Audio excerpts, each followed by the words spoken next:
Assalamualaikum warahmatullahi wabarakatuh. Waalaikumsalam warahmatullahi Alhamdulillahilladzi arsala rasulahu bil huda wa dinil haq wabarakatuh. liyuzhirahu 'alal dini kullihi wa kafa billahi shahida.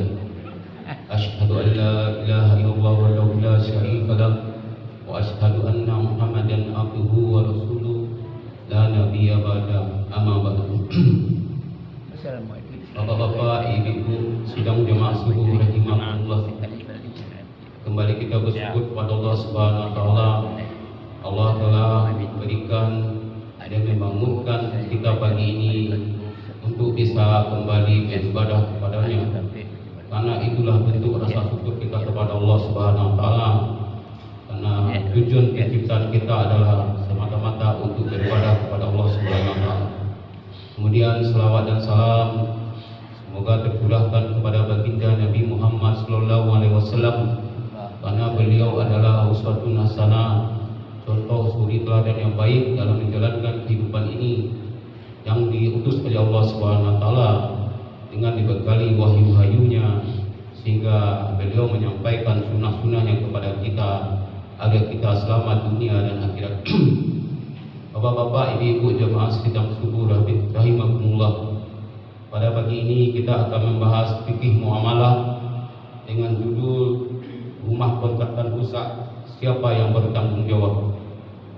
Di antara persoalan atau permasalahan fikih yang mengemuka pada masa sekarang ini adalah persoalan sewa rumah, di mana rumah kos berjamur, rumah kontrakan menjamur, perumahan semakin banyak, sehingga membuat terjadi hubungan antara pemilik dan penyewa menjadi dilematis sendiri.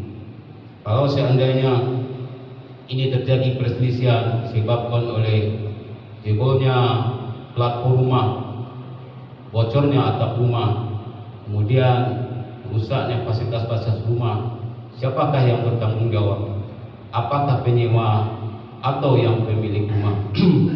Dalam fikih Imam Mazhab Syafi'i mengatakan kaidah umum daripada sewa menyewa rumah adalah penyewa menerima manfaat daripada rumah yang disewakan, sementara pemilik rumah menyediakan rumah yang layak untuk dihuni secara normal sehingga bisa digunakan oleh para penyewa, di mana penyewa merasakan manfaat yang didapatkan oleh rumah tersebut.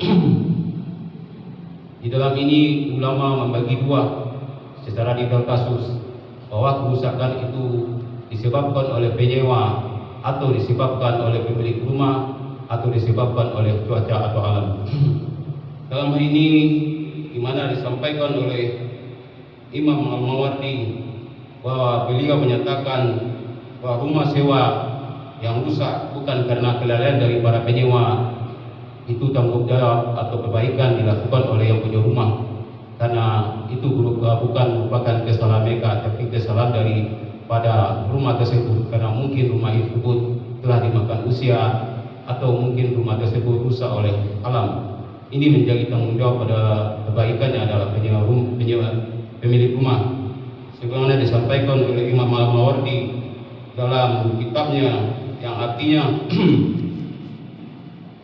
pendapatku dan aku, menurutku dalam pendapat yang kuat, yaitu mazhab Imam Syafi'i, bahwa sesungguhnya membersihkan sumur bor yang rusak atau sumur bor yang tidak bisa dialiri air merupakan tanggung jawab kewajiban daripada yang punya rumah. Hal ini sesuai dengan yang disampaikan dalam kitabnya Al-Hawi dalam kitab halaman 400. Sumur sebagai sumber air merupakan fasilitas dasar yang harus dimiliki sebuah rumah, karena rumah tanpa air tidak akan bisa bermanfaat. Kemudian seperti fasilitas lain,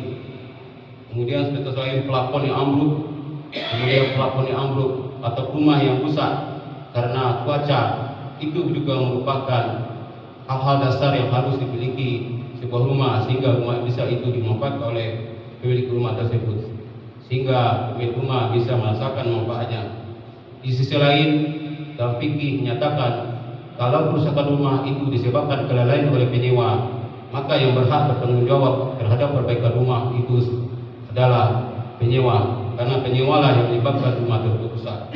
seperti disampaikan oleh Al-Marwadi dalam kitabnya, kasus di mana saluran pembuangan yang penuh karena pemakaian daripada penyewa itu ditanggungjawabkan kepada penyewa untuk menguras kembali supaya saluran septic tank tersebut bisa digunakan dengan sebaik-baiknya.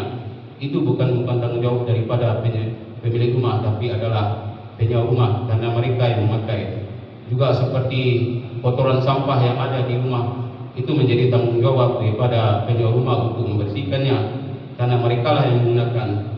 Oleh karena itu Imam Al-Mardi menyampaikan sungguh pembersihan daripada septic tank atau saluran kotoran atau jamban dalam konteks sekarang yang telah penuh menjadi tanggung jawab penyewa karena penuh atau mampetnya saluran akibat perbuatan penyewa, maka hukumnya seperti mewajibkan membersihkan kotoran dari rumah tersebut dari sampah-sampah. Jadi intinya kalau kerusakan disebabkan oleh penyewa rumah, maka perbaikan atau pembersihan daripada rumah tersebut adalah penyewa, sehingga penyewa rumah menjadi bersih dan rumah menjadi bersih, sehingga rumah itu bisa dimanfaatkan. Bukan tanggung jawabnya kepada pemilik rumah, karena pemilik rumah telah menyerahkan sepenuhnya tanggung jawab pada kebersihan daripada rumah tersebut, sehingga mereka bisa memanfaatkan. Dari pemahaman dari mazhab Syafi'i bahwasanya kalau rumah tersebut rusak karena cuaca atau alam atau rumah tersebut rusak termakan usia seperti pompa air yang rusak, pipa air yang pecah, bukan kelalaian daripada penyewa rumah, maka perbaikan ditanggungjawabkan kepada pemilik rumah. Tapi kalau seandainya keramik rumah pecah karena disebabkan oleh penyewa rumah atau karena kaca disebabkan kelalaian pecah karena kelalaian penyewa rumah, maka tanggung jawab adalah pada penyewa rumah, sehingga keadilan disebut disampaikan. Hal ini perlu saya sampaikan karena sekarang banyak kita dalam hal ini kita ada yang mengontrak atau ada yang mengontrakkan rumah, sehingga harus ada kejelasan di depan dalam hal seperti ini. Jangan sampai terjadi perselisihan di mana pada saat rumah disewakan setelah kontrak selesai perselisihan terjadi, hal-hal tersebut harus diantisipasi di depan. Kalau sampai nilai kontrakannya besar puluhan juta, itu harus dibuatkan akadnya di depan, dan bahkan mungkin disebutkan di dalam notaris bahwasanya ada kesepakatan yang disampaikan dalam kaidah-kaidah dalam sebuah menyewa rumah. Oleh karena itu ini penting bagi kita yang akan mengontrak rumah atau yang menyewa rumah, atau kita yang punya rumah sewaan, untuk menjelaskan di depan hal yang mungkin menjadi perselisihan di kemudian hari. Mungkin hal ini perlu saya sampaikan bagi ibu-ibu, bapak-bapak yang akan mempunyai kontrak rumah atau yang akan menyewakan rumah. Mungkin itu saja yang dapat saya sampaikan pagi ini. Semoga bermanfaat. Assalamualaikum warahmatullahi wabarakatuh.